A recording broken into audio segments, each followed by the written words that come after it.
everyone, this is Ankush from Triple S and I welcome you all again in the another lecture in modern history, and today we'll be discussing very important concept or important topic which is formation of Indian national Congress. ठीक है, जिसको हम popularly INC भी कहते हैं, कि Indian national Congress जो है कैसे क्रिएट हुई, कैसे बनी, व्हाट वर द रीजंस कि जो इंडियन नेशनल कांग्रेस, क्या रीजंस थे जिसकी वजह से इंडियन नेशनल कांग्रेस बनी. ठीक है, the biggest political party we had in our history. ठीक है, जिसने इंडियन नेशनल कांग्रेस जो है 1885 में बनी. तो 1885 से लेके फिर 1947 तक का पूरा जो सफ़र है हमारी आज़ादी का, इंडियन कंट्री, हमारी कंट्री की फ्रीडम का, जो पूरी जो फ्रीडम स्ट्रगल है उसमें इंडियन नेशनल कांग्रेस की पार्टिसिपेशन रही, काफ़ी बड़ी ह्यूज पार्टिसिपेशन रही. ठीक है, तो ये सारा हम डिस्कस करेंगे. आज तो नहीं, कंप्लीट 1947 तक तो डिस्कस हम नहीं करेंगे, but today will be talking about the history of Indian national Congress, that how Indian national Congress was created. Okay, तो लेट्स बिगिन. देखते हैं कि क्या है. देखिए, सबसे पहले क्या हुआ, there were actually many reasons of the formation of Indian national Congress. Obviously people, हम इंडियंस जो थे, देवर कहीं ना कहीं एक डिसकॉन्टेंट था, डिसकम्फर्ट था, और ब्रिटिशर्स के लिए एक, आप कह सकते हैं, एक नेशनलिस्ट जो भावना है, नेशनलिस्ट फीलिंग जो है इस टाइम तक इमर्ज कर रही थी लोगों में. नेशनलिस्ट फीलिंग जो है वो आ रही थी. रिवॉल्ट ऑफ 1857 हो चुका था. रिवॉल्ट ऑफ 1857 जो है, जिसको first war of Indian independence कहा जाता है. ठीक है, तो 1857 का रिवॉल्ट हो चुका था और ऑलरेडी नेशनलिस्ट फीलिंग जो है वो इमर्ज कर रही थी इंडियंस में. ठीक है, तो and there were many more reasons. Obviously Britishers were unfair, Indians के साथ बहुत बुरा सलूक जो है ब्रिटिशर्स करते थे. ठीक है, एक्चुअली इंसान ही नहीं समझा जाता था इंडियंस को. तो ब्रिटिशर्स जो है ओनली फॉर ओन, अपनी प्रॉफिट के लिए, अपनी ही फायदे के लिए वो सब यूज जो है इंडियंस को कर रहे थे. ठीक है, तो there were many more reasons. अब हमने लास्ट लेक्चर में जो है मैंने वाइसरॉयज डिस्कस किए थे 1884 तक प्रोबेबली. ठीक है, हमने जो है डिस्कस किया था कि हमने जो है वाइसरॉयज डिस्कस किए थे. ठीक है, तो उन वाइसरॉयज में जो हमने लास्ट वाइसरॉयज डिस्कस किया था, जैसे मैंने आपको कहा था कि we had Lord Lytton and Lord Ripon. इन दोनों को हमने डिस्कस किया था, लिटन और रिपन को. ठीक है, उसके बाद आ जाता है डफरिन. ठीक है, ओके. तो सबसे पहले क्या हुआ कि कुछ ऐसी चीज़ें हुई, कुछ ऐसी घटनाएं हुई इन वाइसरॉयज के टेन्योर में कि इमीडिएट इफेक्ट आया, जिससे कि एक पार्टी जो है या एक एसोसिएशन जो है वो क्रिएट हुई, जिसका नाम था इंडियन नेशनल कांग्रेस. अब वो क्या रीजंस थे, देखिए, वर्नाक्यूलर प्रेस एक्ट जो है वो पास हुआ था 1878 में. ठीक है, किसने किया था वर्नाक्यूलर एक्ट पास? लॉर्ड लिटन ने, है ना. लास्ट लेक्चर आप देख लीजिए, उसमें मैंने वॉइसरॉयज जो है डिस्कस किए हैं. ठीक है, तो जो लॉर्ड लिटन है वो वॉइसरॉय था उस टाइम पे. तो 1878 में उसने वर्नाक्यूलर एक्ट पास किया. उसके बाद उसने इसी ईयर में आर्म्स एक्ट पास किया. फिर इल्बर्ट बिल जो है 1883 में आया. ठीक है, 1883 1884 में जो है इल्बर्ट बिल आया. ये लॉर्ड रिपन ने किया था. खैर, इल्बर्ट बिल तो खैर अच्छा था इंडियंस के लिए, ये तो फेवर में बात कर रहा था इंडियंस की. लेकिन इस इल्बर्ट बिल को वापस रिपन को, इस बिल को खारिज करना पड़ा, इसको वापस लेना पड़ा रिपन को, ड्यू टू यूरोपियंस प्रेशर. इतने यूरोपियंस नाराज हो गए, इल्बर्ट बिल उनको बिल्कुल पसंद नहीं आया. ठीक है, अब इनमें था क्या, थोड़ा सा बता देती हूँ. लास्ट लेक्चर में हम ऑलरेडी डिस्कस कर चुके हैं. वैसे ये वर्नाक्यूलर एक्ट में था. वर्नाक्यूलर का मतलब होता है नेटिव लैंग्वेज, जो हमारी नेटिव लैंग्वेज हो. ठीक है, तो ब्रिटिशर्स के खिलाफ नेटिव लैंग्वेज में कुछ नहीं लिख सकते. जो भी प्रेस है, जो भी जर्नल्स आने हैं, न्यूज़पेपर आने हैं, तो ये 1878 का जो एक्ट आया, वर्नाक्यूलर एक्ट आया, कि इसमें भाई आप ब्रिटिशर्स के खिलाफ नहीं लिख सकते. ठीक है, ऐसा एक्ट आया. आर्म्स एक्ट आया कि जो इंडियंस हैं वो विदाउट लाइसेंस कोई भी वेपन अपने पास नहीं रख सकते. इल्बर्ट बिल में क्या था, इल्बर्ट बिल में बेसिकली ये था कि जो भी इंडियन मजिस्ट्रेट हैं, जो इंडियन लॉ ऑफिसर्स हैं, इंडियन मजिस्ट्रेट जो हैं, वो ट्रायल कर सकते हैं. अगर कोई यूरोपियन क्रिमिनल है, कोई यूरोपियन मतलब अगर कोई गुनहगार है जो यूरोपियन है, उसका ट्रायल इंडियंस कर सकते हैं, इंडियन मजिस्ट्रेट कर सकता है. ठीक है, इंडियन मजिस्ट्रेट उसके लिए मतलब उसके लिए जजमेंट पास कर सकता है. ये था इल्बर्ट बिल में. लेकिन जो इल्बर्ट बिल 1883 में आया, जो रिपन ने दिया था. ठीक है, लेकिन इस बिल को एजिटेट, इस बिल के खिलाफ थे यूरोपियंस, तो इस वजह से रिपन को इल्बर्ट बिल को जो है वापस लेना पड़ा, और इस वजह से लॉर्ड रिपन ने जो है रिजाइन भी कर दिया था. ये हम लास्ट लेक्चर में खैर डिस्कस कर चुके हैं. अब ये देखिए, ये जो एक्ट्स जो आए, जैसे वर्नाक्युलर एक्ट जो है फ्रीडम ऑफ प्रेस पे डायरेक्टली ये जो है फ्रीडम ऑफ प्रेस इसको नेगेट कर रहा था ये, ठीक है। तो ये कुछ ऐसे एक्ट्स आए जो काफी, जिसकी वजह से इंडियंस काफी नाखुश थे, इंडियंस काफी नाराज थे। जो इंडियन इंटेलेक्चुअल क्लास है, स्पेसिफिकली देखिए इंडियन नेशनल कांग्रेस जब बनी थी, तो इंडियन नेशनल कांग्रेस जब बनी थी तो उसके जो प्रोमिनेंट लीडर्स थे, जो फाउंडिंग मेंबर्स जो थे, वो सारे इंटेलेक्ट लोग थे, पढ़े लिखे, थोड़ी अपर सोसाइटी के लोग थे। वो वहां पे उस टाइम पे कॉमन मासेस उसमें इन्वॉल्व नहीं थी, ठीक है। तो जो इंटेलेक्चुअल लोग हैं या जो हाई सोसाइटी के लोग हैं, सिर्फ वही पहले जो फाउंडिंग मेंबर्स आईएनसी के बने, बाद में तो खैर पूरे मासेस जो हैं इसमें इन्वॉल्व हो गए, ठीक है, इंडियन नेशनल कांग्रेस में इन्वॉल्व हो गए। तो अब ये जो लोग थे जो ये समझ रहे थे कि ब्रिटिश की इंटेंशंस क्या हैं, ठीक है, कि वो इंडियंस को तो कुछ समझते नहीं है, इंडियंस को कुछ भी वो इंडियंस के फेवर में बात ही नहीं करना चाहते हैं, ठीक है। तो इस वजह से ऐसा फील हुआ कि एक नेशनल लेवल एसोसिएशन की ज़रूरत है, ठीक है। देखिए, एक ही दिन में या एक ही रात में कुछ भी क्रिएट नहीं हो जाता, हमेशा ग्रेजुअल प्रोसेस होता है। तो काफ़ी देर से इंडियंस जो ब्रिटिशर्स हैं वो अत्याचार कर रहे थे इंडियंस पे, ठीक है, अच्छा बिहेव नहीं कर रहे थे इंडियंस के साथ। तो it was a gradual process of formation of a big association. ऐसा नहीं है कि एक ही दिन में कि जी इंडियन मतलब फॉर्मेशन होगी, तो ऐसा नहीं था। इट टेक्स ग्रेजुअली ये चीज़ें हुई, ठीक है। ऑलरेडी मतलब प्री कांग्रेस एरा जो है, जो कांग्रेस से पहले जो कुछ पार्टीज बनी, पॉलिटिकल पार्टीज, उनको भी हम डिस्कस कर चुके हैं। उन पॉलिटिकल पार्टीज का भी इसमें काफ़ी कॉन्ट्रीब्यूशन रही, उनके वहाँ के जो लीडर्स थे वो भी यहाँ पे आए, ठीक है। ओके, तो फिर हुआ क्या, देखिए, एक ब्रिटिश ऑफिसर था, रिटायर्ड ब्रिटिश ऑफिसर थे, जिनका नाम था एलन ऑक्टावियन ह्यूम, जिसको हम एओ ह्यूम के नाम से जानते हैं, एओ ह्यूम, है ना। तो एओ ह्यूम जो है ये एक ब्रिटिश ऑफिसर थे जिन्होंने एक लीडिंग रोल प्ले किया, और यू कुड से कि एओ ह्यूम ने ही जो है इंडियन नेशनल कांग्रेस बेसिकली बनाई थी, इंडियन नेशनल कांग्रेस बनाई थी, ठीक है। तो इंडियन नेशनल कांग्रेस जब फॉर्म हुई ना, उस टाइम पे 72 डेलीगेट्स थे। कितने डेलीगेट्स थे, मतलब कितने मेंबर्स थे आप कह सकते हैं, तो 72 मेंबर्स थे जब फर्स्ट टाइम जब जो है इंडियन नेशनल कांग्रेस फॉर्म हुई थी। तो बेसिकली क्या हुआ कि एओ ह्यूम ने क्या किया था 1884 में, मतलब 1885 में इंडियन नेशनल कांग्रेस बनी थी। ये ईयर तो याद रखना ही रखना है, ठीक है। और अगर मंथ की बात करूं तो दिसंबर का मंथ था, और हर बार फिर ऐसा ट्राई किया गया कि साल के एंड में जो है इंडियन नेशनल कांग्रेस का सेशन किया जाएगा। तो एवरी ईयर, हर साल जो है इंडियन नेशनल कांग्रेस का जो है सेशन किया जाता था, और मैक्सिमम जो है एंड जब साल का जब खत्म होने वाला हो तब ये जो है सेशन रखा जाता था, ठीक है। तो 1884 में क्या किया एओ ह्यूम ने, मतलब काफ़ी इंटेलेक्ट जो बड़े बड़े लीडर्स थे, टोटल 17 लीडर्स थे, जिनको बुलाया और उनके साथ डिस्कस किया कि भाई ऐसे ऐसे जो है एक एसोसिएशन बनाते हैं। तो फिर उसी के नेक्स्ट ईयर यानी 1885 में फाइनली जो है फिर इसको फॉर्मलाइज किया गया, एंड 72 डेलीगेट्स जो है यहाँ पे इकट्ठा हुए, ठीक है, और जो है इंडियन नेशनल कांग्रेस की क्रिएशन हुई, की फॉर्मेशन हुई, ठीक है। कहाँ पे बनी, तो बॉम्बे में हुआ।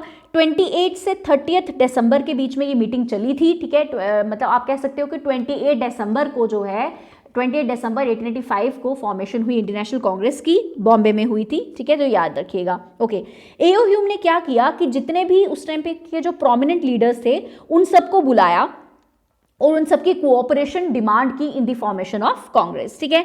तो जो फर्स्ट मीटिंग जो है हमने डिस्कस किया कहाँ पे हुई थी, बॉम्बे में हुई थी, स्पेसिफिकली एक कॉलेज में हुई थी जिसका नाम था गोकुलदास तेजपाल संस्कृत कॉलेज, ठीक है। तो ये चीज़ें आपने याद रखनी है। फैक्चुअल इस तरीके के क्वेश्चन एग्जाम में पूछे जा सकते हैं, डेट पूछी जा सकती है, ईयर पूछा जा सकता है, और प्लेस विच वॉज बॉम्बे, ठीक है। और किसने क्रिएट की, एओ ह्यूम, जो कि एक ब्रिटिश ऑफिसर था, तो ये याद रखना है आपने, ठीक है। ओके, अभी जो फॉर्मेशन ऑफ कांग्रेस जो हुई ये क्यों हुई थी, basically it was formed to create a dialogue between British and Indians. कि देखो ब्रिटिश और इंडियंस, ब्रिटिशर्स हैं और इंडियंस हैं, तो अब अगर इंडियंस की कोई डिमांड है या कुछ डिसकॉन्टेंट है या कोई नेगोशिएशन करनी है, तो कोई बीच में कोई एक पार्टी होनी चाहिए ना, जो ब्रिटिशर्स के पास जाए और उनकी जो बातें हैं इंडियंस की वो रखे जाके। तो ये जो बात रखने, ब्रिटिशर्स के पास जाके बात रखने के लिए ये एसोसिएशन बनाई गई थी, ठीक है, to create a dialogue between British and Indians basically. Okay, अब उसके बाद ये डिस्कस किया गया कि जो भी डेलीगेट्स हैं यानी जो भी मेंबर्स हैं वो क्या करेंगे, वो वोट करेंगे और एक प्रेसिडेंट बनाया जाएगा। तो ठीक है, तो इंडियन नेशनल कांग्रेस को जो हेड करता था वो एक प्रेसिडेंट होता था, और हर साल वो जो प्रेसिडेंट है वो चेंज होगा, ठीक है, हर साल नया प्रेसिडेंट जो है वो अपॉइंट होगा इंडियन नेशनल कांग्रेस का through voting, okay, voting among the members, okay. और ये जो इंडियन नेशनल कांग्रेस की जो फॉर्मेशन हुई है, जो एसोसिएशन बनी, ये हुई to discuss national issues, obviously जो भी नेशनल इशू है उसको डिस्कस करने के लिए हुई, ठीक है। और उसके बाद ये फाइनलाइज किया गया कि नेशनल इशू डिस्कस की जाएगी, यानी कि क्या प्रॉब्लम चल रही है, क्या इशू चल रहा है, उसको डिस्कस किया जाएगा, उसके ऊपर एक रेजोल्यूशन लिया जाएगा और फिर वो जो रेजोल्यूशन है वो ब्रिटिश गवर्नमेंट के सामने प्रेजेंट किया जाएगा, ठीक है। और जो मेथोडोलॉजी अपनाई जाएगी, यानी कि वो जो भी नेगोशिएशन जो है या जो भी रेजोल्यूशन जो है जो ब्रिटिशर्स के सामने रखना है, ठीक है, जो भी रेजोल्यूशन है, जो प्रस्ताव है जो ब्रिटिशर्स के सामने रखना है, ठीक है, वो किसके थ्रू रखा जाएगा, क्या मेथोडोलॉजी अपनाई जाएगी, पीपीपी, यानी कि प्रेयर, पेटिशन और प्रोटेस्ट, मतलब प्रार्थना की जाएगी, उनसे प्रेयर की जाएगी कि आप हमारी बात मान लीजिए, ठीक है, या फिर पेटिशन के थ्रू, ठीक है, कोई पेटिशन लिखी जाएगी ब्रिटिशर्स के लिए, और अगर वो फिर भी नहीं माने तो फिर आप क्या कर सकते हो, एक प्रोटेस्ट कर सकते हो, ठीक है, बड़े ही ऑर्डरली तरीके से, लॉफुल तरीके से आप प्रोटेस्ट कर सकते हो अपनी बात मनवाने के लिए, ठीक है। तो ये जो है ये चीजें रखी गई बेसिकली एक पॉलिटिकल डायलॉग क्रिएट करने के लिए बिटवीन ब्रिटिश एंड इंडियंस। तो ये जो एसोसिएशन है इंडियन नेशनल कांग्रेस की, ये बनी, ठीक है। अब देखिए, इससे पहले आपको मैं एक चीज बताना चाहूंगी कि जो इंडियन नेशनल कांग्रेस जब बनी थी, इसकी बेसिकली दो थेरीज सामने आती हैं। There are two theories for the formation of Indian national Congress. एक थेरी है नेशनलिस्ट थेरी। क्या थेरी है? Nationalist theory.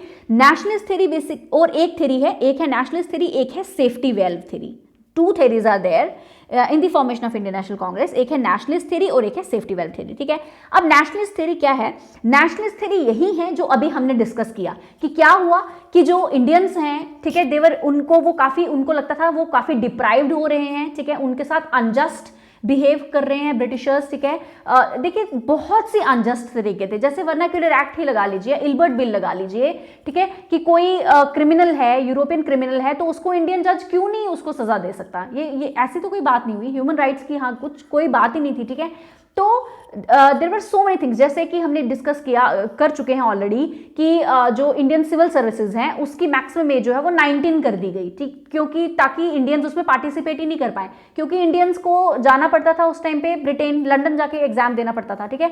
तो ऐसा पॉसिबल ही नहीं था 19 ईयर्स की एज में, कहाँ जो है मतलब उस टाइम पे तक तो पढ़ाई भी, ग्रेजुएशन भी, पढ़ाई भी नहीं पूरी होती है, ठीक है। तो इंडियंस को डिप्राइव, और ये तो खैर बड़े मेजर चीजें मैं बता रही हूँ, और भी छोटी छोटी पीजेंट्स, जमींदार, everybody was so much dissatisfied, ठीक है, ब्रिटिशर्स की वजह से। तो एक तो ये थेरी है, नेशनलिस्ट थेरी है कि इंडियंस को जो है काफी वो डिप्राइव्ड थे, तो इस वजह से फॉर्मेशन हुई कांग्रेस की, जो कि इंडियंस की बात जो है ब्रिटिशर्स के पास जाके रख पाए, ठीक है, इस वजह से ये नेशनलिस्ट थ्योरी है, ओके। जिसके सपोर्टर हैं जीके गोखले। जीके गोखले जो हैं, गोपाल कृष्ण गोखले जी जो हैं, वो सपोर्टर थे नेशनलिस्ट थ्योरी के, ठीक है। एक है safety valve theory. Safety valve theory क्या है? सेफ्टी वेल्व थ्योरी है कि जो आप सेफ्टी वेल्व थ्योरी बेसिकली किसने प्रपोज की थी, पहले बता देती हूँ। सेफ्टी वेल्व थ्योरी जो है सबसे पहले दी थी लाला लाजपत राय जी ने। लाला लाजपत राय जी ने दी थी। इनकी न्यूज़पेपर थी यंग इंडिया। इस तरीके के फैक्चुअल क्वेश्चन भी आते हैं। यंग इंडिया किसकी न्यूज़पेपर थी? लाला लाजपत राय जी की थी। तो लाला लाजपत राय जी ने अपनी न्यूज़पेपर यंग इंडिया में, और 1916 में, 1916 में बेसिकली मतलब आप लगा लीजिए 1885 में कांग्रेस बनी थी, और इतने सालों के बाद 1916 में सेफ्टी वेल्व थ्योरी दी लाला लाजपत राय जी ने, जिसमें उन्होंने कहा कि कांग्रेस की जो क्रिएशन है वो बेसिकली एक सेफ्टी वेल्व थी, कि मतलब आप कह सकते हो कि ब्रिटिशर्स की मर्जी से कांग्रेस बनी थी, या ब्रिटिशर्स हैड एन आइडिया, या जैसे कि उस टाइम पे लॉर्ड डफरिन जो है वो वॉइस रॉय था। तो लाला लाजपत राय जी की ये परसेप्शन थी, वो ये कह रहे हैं कि जो डफरिन है उसको ऑलरेडी पता था कि कांग्रेस जैसी पार्टी जो है वो बनने वाली है, कांग्रेस जैसी एसोसिएशन बनने वाली है, और डफरिन ने ये एसोसिएशन बनने दी, और it acted as a safety valve. देखिए सेफ्टी वेल्व क्या है, एग्जाम्पल दूंगी प्रेशर कुकर का, कि प्रेशर जो है, प्रेशर कुकर में प्रेशर क्रिएट हो रहा है, ठीक है, और उस प्रेशर को रिलीज करने के लिए उसके ऊपर एक वेल्व होता है जिसको हम सीटी कहते हैं ना। सीटी बजती है तो जो प्रेशर जो है वो उसके थ्रू रिलीज हो जाता है, ताकि जो प्रेशर कुकर के अंदर का जो प्रेशर है जो वो नॉर्मल रहे, ठीक है। तो वैसे ही safety valve as a pressure valve act किया कांग्रेस, कि जो इंडियंस हैं उनमें डिसकॉन्टेंट है और वो अपना डिसकॉन्टेंट जो है वो किसके थ्रू रखेंगे, इंडियन नेशनल कांग्रेस के थ्रू रखेंगे। तो ब्रिटिशर्स जो हैं वो भी इंडियन नेशनल कांग्रेस को ऐसे ही, मतलब ऐसे ही बातों बातों में उलझा के कि हाँ कर देंगे तुम्हारा काम कर देंगे, ठीक है। तो जो इंडियंस है वो भी सोचेंगे कि हाँ टाइमली शायद सब कुछ ठीक हो जाए, अब इस बार हमारी डिमांड्स पूरी नहीं हुई तो हो सकता है अगली बार आ जाए। मतलब इंडियंस जो है वो भी चुप रहेंगे कि हमारे पास एक एसोसिएशन है इंडियन नेशनल कांग्रेस नाम की जो हमारी बात सुनती है। तो ब्रिटिशर्स ने सोचा कि आगे हम करें या नहीं करें वो हमारी मर्जी है। तो बेसिकली जो इंडियन नेशनल कांग्रेस है it acted as a safety valve for Britishers, ठीक है, फॉर ब्रिटिशर्स या फॉर इंडियंस, ठीक है, कि उसको न्यूट्रलाइज करने के लिए। ओके, तो ये थ्योरी थी सेफ्टी वैल्व की थ्योरी, ठीक है। ओके, सो जो भी थ्योरी जो है ट्रू है, but the formation of Indian national Congress was there in 1885, so which we need to remember. Okay, next we have जो फर्स्ट सेशन था इंडियन नेशनल कांग्रेस का, उसके फर्स्ट प्रेसिडेंट कौन बने, तो डब्ल्यूसी बनर्जी बने, ठीक है। ये मैंने पिक्चर इनकी लगाई हुई है, first president of Indian national Congress WC Banerjee. इस तरीके के क्वेश्चन भी पूछे जाते हैं एमसीक्यू फॉर्म में कि कौन who was the first president of Indian national Congress, so he was WC Banerjee, ठीक है। और कब बने थे, 1885 में बने थे, ऑब्वियसली जब पहला ही सेशन हुआ, जब क्रिएट हुई इंडियन नेशनल कांग्रेस, ठीक है। तो 1885 में जो है फर्स्ट प्रेसिडेंट वाज वोमेश चंद्र बनर्जी, जिनको हम डब्ल्यूसी बनर्जी भी कहते हैं, ठीक है।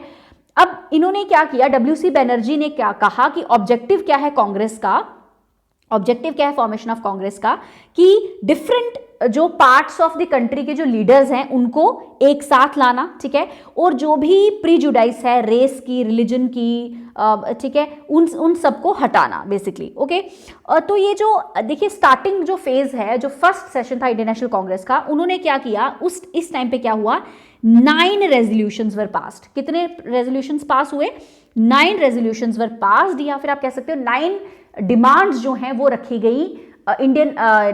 गई ब्रिटिश गवर्नमेंट के सामने। इंडियन नेशनल कांग्रेस ने 9 डिमांड जो है ब्रिटिश गवर्नमेंट के सामने रखी थी, ठीक है। तो ये था। अब ये 9 रेजोल्यूशंस में 9 डिमांड्स क्या थी, छोटा सा आपको छोटा सा मतलब व्यू दे देती हूँ कि ये 9 जो डिमांड्स हैं ये क्या थी। जैसे कि एक डिमांड रखी गई कि जो भी मिलिट्री एक्सपेंडिचर है उसको कम किया जाए, ठीक है, जो भी मिलिट्री एक्सपेंडिचर है उसको कम कर दिया जाए, या फिर जो सिविल सर्विसेज जो है उसका जो एग्जाम है वो इंडिया में भी कंडक्ट किया जाए, जो कि बाहर जाके कंडक्ट होता था, ठीक है, ब्रिटेन में जाके कंडक्ट होता था, इंडिया में भी कंडक्ट हुआ जाए। इस तरीके के डिमांड जो है वो रखी इंडियन नेशनल कांग्रेस ने ब्रिटिशर्स को। तो आपको क्या लगता है कि ब्रिटिशर्स ने मानी होंगी ये डिमांड्स? कभी भी नहीं मानेंगे थे, वो तो ऐसे उल्लू बनाते थे बस इंडियंस को, ठीक है। तो फिर क्या हुआ, डफरिन जो था उस टाइम का जो वाइस रॉय था, उसने सोचा कि भाई मैंने तो ये इंडियन नेशनल कांग्रेस, अगर हम सेफ्टी वैल्व की थ्योरी पे जाते हैं तो डफरिन ने ये सोचा होगा कि मैंने तो इंडियन नेशनल कांग्रेस ऐसे ही बनाई थी कि भाई ऐसे ही, मतलब हम इंडियंस को ऐसे ही कुछ भी लॉलीपॉप थमा देंगे तो वो बात हमारी मान जाएंगे, ठीक है। तो यहाँ पे डफरिन को लगा कि ये तो गलत हो गया, ये तो इधर रेजोल्यूशन डिमांड्स लेके आना स्टार्ट हो गया हमारे पास, ठीक है, जो कि मैं पूरी कभी नहीं करूंगा, ठीक है। तो इस वजह से डफरिन ने क्या किया, रिजेक्ट कर दिए थे ये रेजोल्यूशन, और उसने कहा कि जो आईएनसी है उसने इस बुनियाद पे जो है ये रिजेक्ट किया। उसने कहा कि आईएनसी जो है it is just microscopic minority, मतलब ये पूरी इंडिया को रिप्रेजेंट नहीं कर रही है, जो लीडर्स हैं वो पूरी इंडिया को रिप्रेजेंट नहीं कर रहे हैं, ये सिर्फ माइनॉरिटी है। कुछ लोगों की बात हम क्यों सुने, क्या पता पूरी इंडिया कुछ और चाहती हो, ऐसे ही बोल रहा था वो, ठीक है। पूरी इंडिया भी चाहती होती तो कौन सा उसने कर देना था, राइट। ये ऐसे ही कुछ भी बोल देते थे, ठीक है, ब्रिटिशर्स। उसके बाद जो सेकेंड सेशन की हम बात करें तो जो सेकेंड सेशन है उसके प्रेसिडेंट बने दादा भाई नारोजी, ठीक है, दादा भाई नारोजी। तो ये जो है पिक्चर मैंने दादा भाई नारोजी की लगा रखी है, इनको the great old man of India भी कहा जाता है, very important very prominent figure दादा भाई नारोजी, ठीक है।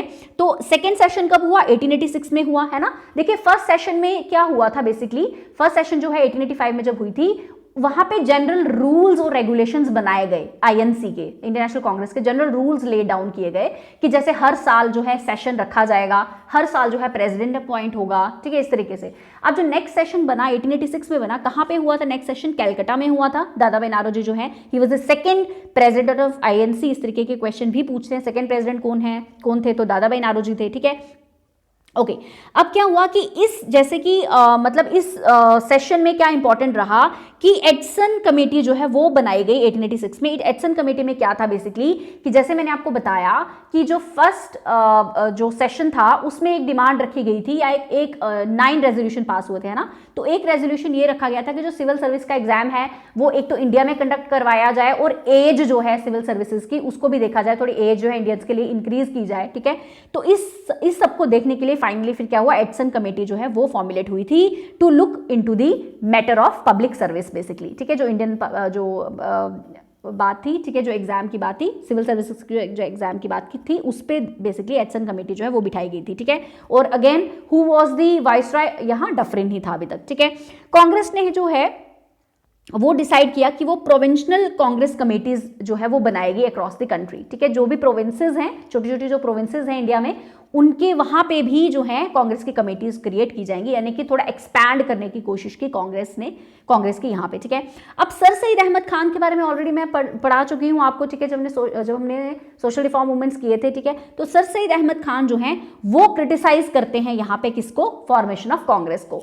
तो जो सर सईद अहमद खान है वो इंडियन नेशनल कांग्रेस को क्रिटिसाइज करते थे स्टार्टिंग से ही, ठीक है। उन्होंने क्या किया, क्रिटिसाइज किया कांग्रेस को, उन्होंने कहा कि ये एक हिंदू पार्टी है, ठीक है। और यहाँ पे एक्चुअली क्या हुआ कि जो टोटल मेंबर्स थे वो 434 थे, जिसमें से ओनली 33 वर मुस्लिम्स, राइट। तो सर सईद अहमद खान जो है वो क्रिटिसाइज करते थे। सर सईद अहमद खान मैंने आपको बताया था उस टाइम पे भी, क्योंकि जो उनके मोटिव थे कि मुस्लिम जो इंडियंस हैं उनको उनकी जॉब्स के लिए काम करना, उनकी एजुकेशन के लिए काम करना, वो ब्रिटिश गवर्नमेंट की सपोर्ट के बिना नहीं हो सकते थे, इसलिए वो आईएनसी के भी, मतलब आप कह सकते हैं इनडायरेक्टली वो आईएनसी के अगेंस्ट थे, ठीक है, ओके, क्रिटिसाइज करते थे। ऑलराइट, देखिए दादा भाई नारोजी की अगर मैं बात करूं, ये क्वेश्चन पूछे जाते हैं एग्जाम में कि 1867 में उन्होंने क्या किया, ड्रेन वेल्थ थ्योरी दी थी, ठीक है। इन्होंने ड्रेन ऑफ वेल्थ थ्योरी दी थी। ड्रेन ऑफ वेल्थ थ्योरी का मतलब क्या है कि वेल्थ जो है हमारी ड्रेन हो रही है, इंडियन वेल्थ जो है वो ड्रेन कर रहे हैं, कौन, ब्रिटिशर्स ड्रेन कर रहे हैं, ठीक है। तो ही रोट ड्रेन ऑफ, उन्होंने क्या किया, ड्रेन ऑफ वेल्थ थ्योरी जो है वो दी थी। और अब इनकी एक बुक है जिसका नाम है poverty and un British rule in India, okay. और ये भी आपने याद रखना है कि he mention this theory in his book poverty and un British rule in India. ये भी क्वेश्चन पूछा जाता है कि पॉवर्टी और un British rule in India जो है किसकी बुक है, तो this book has been written by Dadabhai Naoroji, okay.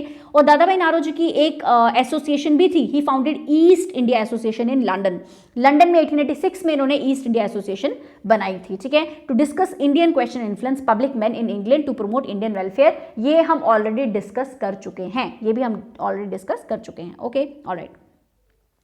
Next जब थर्ड सेशन आया तब जो है तब प्रेसिडेंट बने थे बदरुद्दीन तैयब जी, ठीक है। तो बदरुद्दीन तैयब जी जो है 1887 में मद्रास सेशन में, जो थर्ड सेशन था इंडियन नेशनल कांग्रेस का, तब प्रेसिडेंट बने थे। And he was the first Muslim president, ठीक है, ये first Muslim president of INC बने, ओके।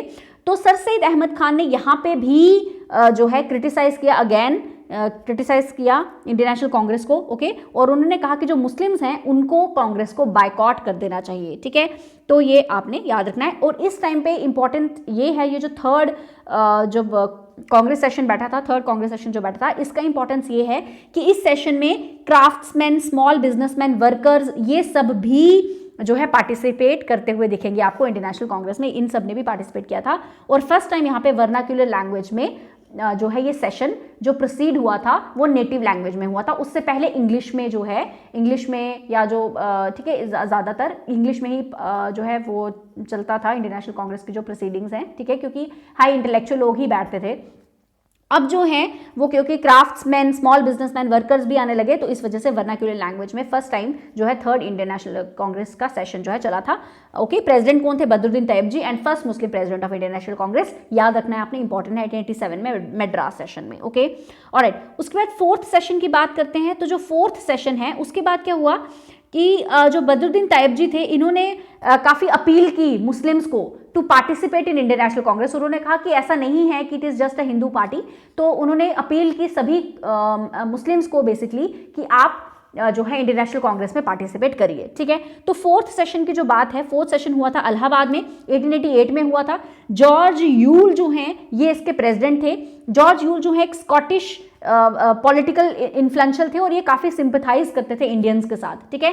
ये एक प्रोमिनेंट पॉलिटिकल फिगर थे, काफ़ी लिबरल थॉट्स थे इनके और ये इंडियंस के साथ काफ़ी सिंपथाइज करते थे। तो he was the first non Indian to hold the office of president of Indian national Congress, ठीक है। तो द फर्स्ट प्रेसिडेंट आप कह सकते हैं इंडियन नेशनल कांग्रेस के जो कि नॉन इंडियन थे, ही वॉज जॉर्ज यूल, याद रखिएगा, 1888 में, ठीक है, इलाहाबाद में। इस टाइम पे वॉइसरॉय कौन आ गया था? लैंसडाउन जो है वो वॉइसरॉय आ गया था। और जो नंबर ऑफ जो मेंबर्स थे या जो डेलीगेट्स थे इंडियन नेशनल कांग्रेस के फर्स्ट सेशन में जो 72 थे, अब फोर्थ सेशन में वो 1281 हो गए, ठीक है, 1281 मेंबर्स हो गए, जिसमें से 221 जो है वो मुस्लिम्स थे, ठीक है, ओके। उसके बाद फिफ्थ सेशन हुआ इंडियन नेशनल कांग्रेस का, जिसके प्रेसिडेंट बने विलियम वेडरबर्न, 1889 में बने थे, ठीक है। और ये फिफ्थ सेशन में ये इंपॉर्टेंस थी कि फर्स्ट टाइम जो फीमेल डेलीगेट्स हैं उन्होंने भी अटेंड किया था। लगभग 10 फीमेल्स जो थी उन्होंने ये फिफ्थ सेशन जो है वो अटेंड किया था, ठीक है। 10 फीमेल्स थी, जिसमें से कादम्बिनी गांगुली भी एक थी जो कैलकाटा यूनिवर्सिटी की फर्स्ट लेडी ग्रेजुएट रही। रविंद्रनाथ टैगोर की सिस्टर भी थी एक, जिन्होंने वर अमंग दीज 10 फीमेल्स जिन्होंने ये पार्टिसिपेट किया था fifth session of this Indian national Congress. President को थे विलियम वेडरबर्ग, ठीक है, ओके। देन इन 1892 जो सेशन हुआ था आईएनसी का वो इलाहाबाद में हुआ था, फिर president WC Banerjee again who was the first president, ठीक है, ओके। फिर 1896 में कुछ मैंने यहाँ पे कुछ आईएनसी के सेशंस जो है वो मेंशन किए। 1896 में जो सेशन हुआ था आईएनसी का वो कलकत्ता में हुआ था। प्रेसिडेंट कौन रहे? रहमतुल्ला एम सयानी, ठीक है।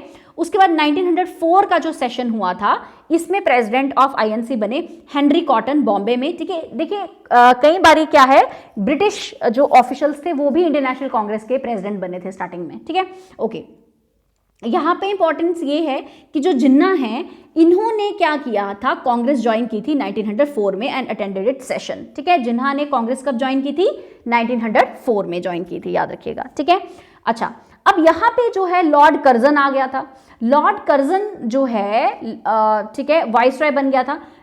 कर्जन जो वाइसरॉय बना तो उसने 1904 में ही जो प्लान है पार्टीशन ऑफ बंगाल का वो प्रपोज कर दिया था। तो basically Bengal was a big province at that time, ठीक है। पार्ट्स ऑफ बिहार भी था, इसमें बंगाल भी था, तो काफी बड़ा प्रोविंस था बंगाल का। तो बंगाल को जो है डिवाइड करने का काम, पार्टीशन का जो आइडिया है ये किसका था? कर्जन का। तो इसने क्या किया, देखिए पार्टीशन ऑफ बंगाल जो है नेक्स्ट क्लास में मैं पार्टीशन ऑफ बंगाल अच्छे से एलैबोरेट करूंगी, ठीक है। यहाँ पे आप बस इतना याद रखिए कि जो लॉर्ड कर्जन है उसने जो है प्लान पार्टीशन ऑफ बंगाल का शेयर किया। तो कांग्रेस ने इस प्लान को ऑब्वियसली नहीं माना, ठीक है। कांग्रेस जो है वो अगेंस्ट थी कर्जन के इस प्लान के कि पार्टीशन डिवीजन ऑफ बंगाल के जो कांग्रेस है वो अगेंस्ट थी। तो 1904 में ही इसने कर्जन ने जो है प्लान प्रपोज कर दिया था बंगाल का, ओके। तो फिर फाइनली जो है 1905 का जो सेशन था ये सेशन आपने याद रखना है, ठीक है। देखिए कुछ सेशंस बहुत इंपॉर्टेंट है याद रखना। तो एग्जाम में इस तरीके के क्वेश्चन आते हैं कि ये सेशन कब हुआ था, कौन प्रेसिडेंट थे और जगह कौन सी थी, कि ये जगह मतलब कि क्योंकि ये ट्राई करती थी आईएनसी कि हर साल जो है अलग अलग जगहों पे सेशन हो, ठीक है। तो 1905 में जब ये जो कांग्रेस सेशन था ये कहाँ का सेशन था? बनारस का सेशन था। और इस टाइम पे प्रेसिडेंट कौन थे? जीके गोखले प्रेसिडेंट थे। कौन प्रेसिडेंट थे? जीके गोखले, ठीक है। तो इस टाइम पे पार्टीशन ऑफ बंगाल जो है it took place under viceroy Curzon. तो आपने याद रखना है इस टाइम पे वाइसरॉय कौन था? ही वॉज लॉर्ड कर्जन, ठीक है। Viceroy was Curzon. जब पार्टीशन ऑफ बंगाल हुई ये प्लान भी कर्जन का था और कर्जन ने ही पार्टीशन ऑफ बंगाल करवाई। कांग्रेस का सेशन उस टाइम पे जो है 1905 का सेशन था। जीके गोखले प्रेसिडेंट थे और बनारस सेशन था। ये भी क्वेश्चन आ सकता है कि जब पार्टीशन ऑफ बंगाल हुई थी तब ये सेशन इंडियन नेशनल कांग्रेस का कहाँ पे हुआ था? तो कहाँ हुआ था? तब बनारस में हुआ था, याद रखना है आपने, ठीक है, बनारस में हुआ था, ओके। तो इस टाइम पे जो आईएनसी है, जो इंडियन नेशनल कांग्रेस है, उसने काफी ज्यादा रिजेंटमेंट शो की। They were obviously opposed of partition of Bengal, ठीक है। और पार्टीशन ऑफ बंगाल की रिजेंटमेंट में उन्होंने क्या किया? स्वदेशी मूवमेंट चलाया, ठीक है। अब ये स्वदेशी मूवमेंट क्या था और पार्टीशन ऑफ बंगाल कैसे हुई, ठीक है, आईएनसी का क्या टेक था इस पे, ये सारा जो है मैं नेक्स्ट लेक्चर में डिस्कस करूंगी, ओके। तो क्योंकि आज हम सिर्फ formation of Indian national Congress पे ही फोकस कर रहे हैं, so will focusing on that only, ठीक है। और उसके बाद नेक्स्ट क्लास में एक तो हम पार्टीशन ऑफ बंगाल को हम डिस्कस करेंगे, मॉडरेट्स और एक्सट्रीमिस्ट्स को डिस्कस करेंगे, ठीक है, जो इंडियन नेशनल कांग्रेस में ही जो थे। जो स्टार्टिंग फेज था वो मॉडरेट फेज था। जो स्टार्टिंग के हम कह सकते हैं जो फाउंडिंग मेंबर्स थे ठीक है, इंडियन नेशनल कांग्रेस के, उनको पर्टिकुलरली हम मॉडरेट्स कहते हैं। 1905 तक का जो सेशन था, तो ये जो है आज का लेक्चर ये रहा, ठीक है, about that how Indian national Congress was formed. Okay, तो ये चीज़ें आपने याद रखनी है कि कैसे जो है दिस कांग्रेस केम इनटू, ठीक है, 4 कैसे आई कि ए ह्यूम जो है उन्होंने स्टार्ट की थी 72 डेलीगेट्स के साथ। डेट्स आपने याद रखनी है, बहुत इंपॉर्टेंट है। कहाँ पे हुआ था? गोकुलदास तेजपाल संस्कृत कॉलेज बॉम्बे में, ठीक है, तो सारी चीज़ें याद रखनी है। फर्स्ट प्रेसिडेंट कौन थे आईएनसी के? उमेश चंद्र बैनर्जी थे। फिर सेकंड प्रेसिडेंट कौन थे? दादा भाई नारोजी। थर्ड प्रेसिडेंट कौन थे? बदरुद्दीन तैयब जी। तो फर्स्ट 3 तो आपने याद रखने ही है। उसके बाद कुछ इंपॉर्टेंट चीज़ें, ठीक है, जो हम डिस्कस किया है। Okay, so I will see you very soon in the next lecture. Till then take care, bye bye and keep studying.